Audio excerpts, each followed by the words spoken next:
Қыздар, сәлем баршаңызға. Бүгін шоколадный бисквиттің бір түрімен сіздермен рецепт торттың түрімен бөліскім келіп тұр. Мына жерде 2 жұмыртқа, көпіргенше қазір миксерге аламыз.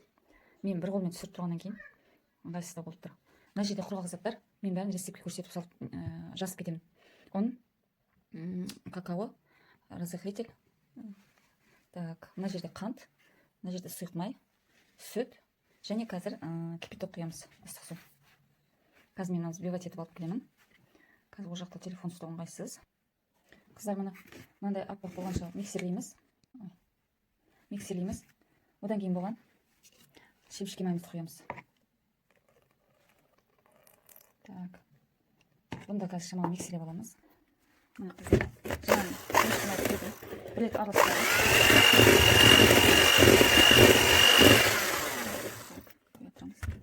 Бұған енді біз кипятогымызды құямыз. Қорықпаңыздар, жұмыртқа күйіп қалмайды. Даже растительный маслодан бұрын да кипяток құйып жүрмін.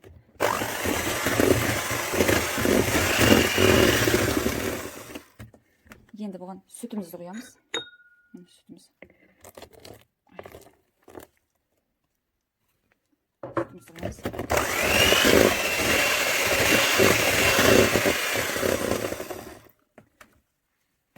Енді жайлап құрғақ затымызды саламыз.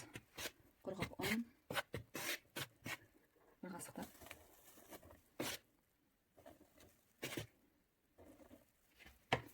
Жай араластырамыз.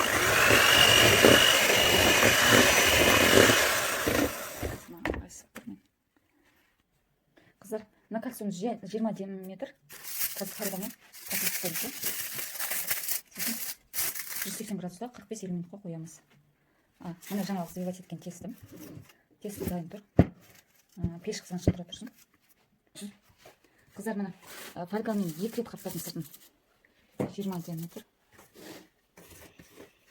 Енді тестімізді құямыз. Мына қыздар, саз құямыз.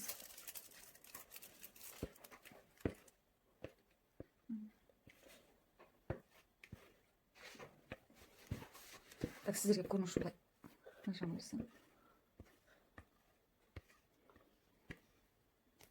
Қыздар, духовка қоймаспын. Суға 1-2 ұрамыз. Қыздар, менде мына жерде қызыл смородина. Мен жаз кезінде смородинаны жинап, морозилкаға салып тастаған. Тек қант қоспай, өзің ғана жасап. Меселкіден майдалап. Енді осыған 50 грамм қант қосамыз. Бір ас қасық қосамыз. Кукурузный крахмал. Қазір. Мына жаңа кесеге мына жаққа салдым да. Бұны еткен біз қант салғаннан кейін до кипения қайнағанша бір ыстып аламыз. Кішкене.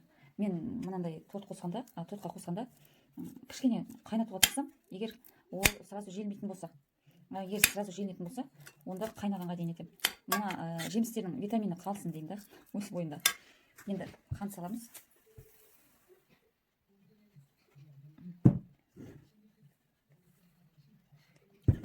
Грамм қант, толтырмай кукуруз, жүгері крахмал. Осын араластырып, қазірмен езіп, шамалы қайнатып аламыз. Қантпен қосып себелеп.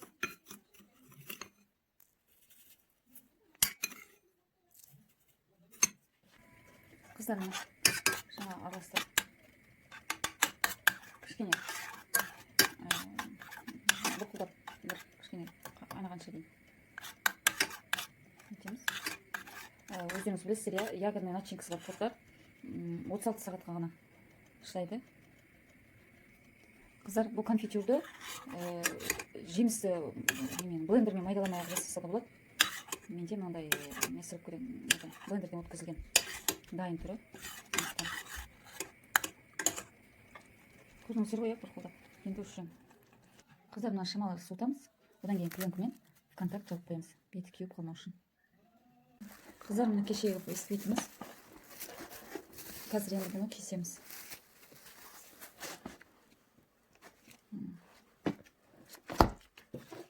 Мына төлесін бір кесіп алып тастаймыз. Қыздар, мына кешегі қоржымыз. Арасының бәрі піскен. Қазір енді осыған крем жағамыз. Сосын бізде смородинаның конфитюр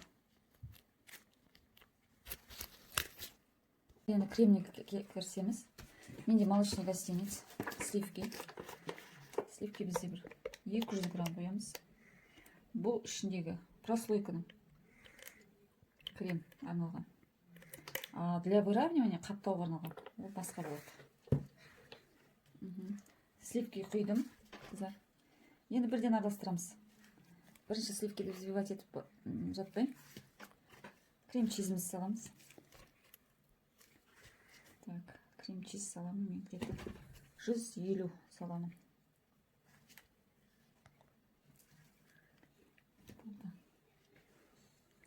Қыздар, крем-чиз мынандай творожный сыр қостым прослойкасына. Для выравнивания де осыны қосуға болады. Енді қант. Кімде сахарный пудра, қант ұнтағы. Қант ұнтағын қосса да болады. Мен бүгін қант салам. Ал сыртын қаптауға міндетті түрде қант ұнтағын қосу керек. Мен қантты көп қоспаймын. Бұл өзімізге болғандықтан 70 грамм болады. Өйткені шоколадта қант жетеді. Осының бәрін взбивать етеміз.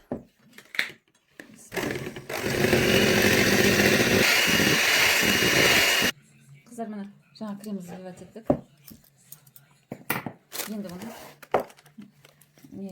саламыз. Мешочек для крема дейді. Бәріңіз білесіздер ғой. Осыған саламыз қазір. Қалтаға. Мынаны сізге кремді өлшеп алсаңыздар болады. 2 қатарға бөліп, бірдей қып, сол кезде бірдей шығады. Қыздар, жаңа шоколадный смородинамен қарақатпен жасалған торттың сборкасын видеодан көре аласыздар.